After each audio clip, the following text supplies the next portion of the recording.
Hi everybody, and welcome to another edition of Buffett Backstories. I'm Scott Atwell, and this is where it all began, in the studios of Party 1057, the Keys Party station, where every Sunday I spin 2 hours of exclusive Jimmy Buffett music on the Keys Party station. We are on Front Street, right across from the Pier House.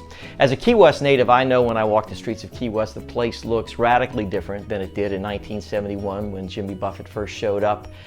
A photographer by the name of Ed Swift had the foresight to record those scenes. So today we could do a before and after. I thought that'd be fun for this Buffett Backstory edition. Why don't we start at number 1 Duval Street at the Pier House, where Jimmy Buffett had his first beer at the chart room when he strolled into town in November of 1971. The place was only a couple of years old at that time, so you could tell it still looks like it's under development. But if you were standing in the same spot today, this would be your view. Let's head up the 100 block of Duval Street. This is Howie's Lounge. Every night, the main attraction was a local legend by the name of Coffee Butler and his cups. I went to school with Coffee's sons, Keith and Kevin. They were great athletes, great people.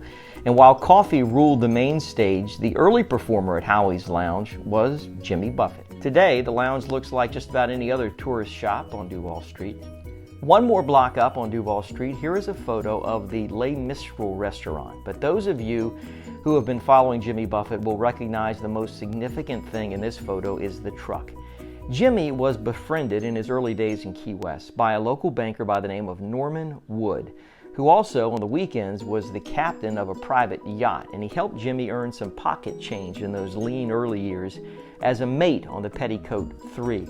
Norman Wood was also a co-owner of Monroe County Glass, and when Jimmy needed wheels, he arranged for Jimmy to obtain this truck. Did he pay $100? Was he given it? It depends on who you ask. But this was Jimmy's first ride in Key West until he made some money and sent the truck to the scrap heap. As for the Les Mistral, today you will recognize it as Rick's at 202 Duval Street. Now on the same block, and all of this owned by the same person, was the infamous Old Anchor Inn. This photo precedes the Old Anchor Inn when it was called the 208 Bar, so named for its address. And then after the Old Anchor Inn, it was a leather shop. But if you notice the picket fence still up across the front, that's a remnant from the Old Anchor Inn. The owners had to put it up across there to keep patrons from stumbling out onto Duval Street. Today, the building is a gentleman's club called the Red Garter. Let's go up a few blocks on Duval Street, the Crest Building, a throwback to the old department store soda shop days. And I can't walk by this place without thinking about that one Saturday morning my dad took my brother and I to look at some baseball bats. They were wooden back then, and I swung the bat and accidentally hit my brother in the head. He had to go get an x-ray.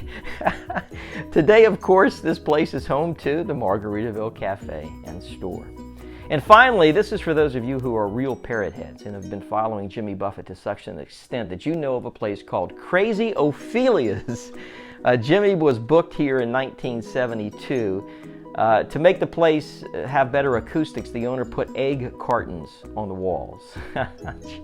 Today, this is of course the 600 block of Duval Street. Today, Crazy Ophelia's is now a very nice Italian restaurant called Antonia's. We could go on and on, but we'll leave it there. That is this week's edition of Buffett Backstories. Next time, we'll begin looking at some of the places that Jimmy called home in his new home. Until then, I'm Scott Atwell. Fins up.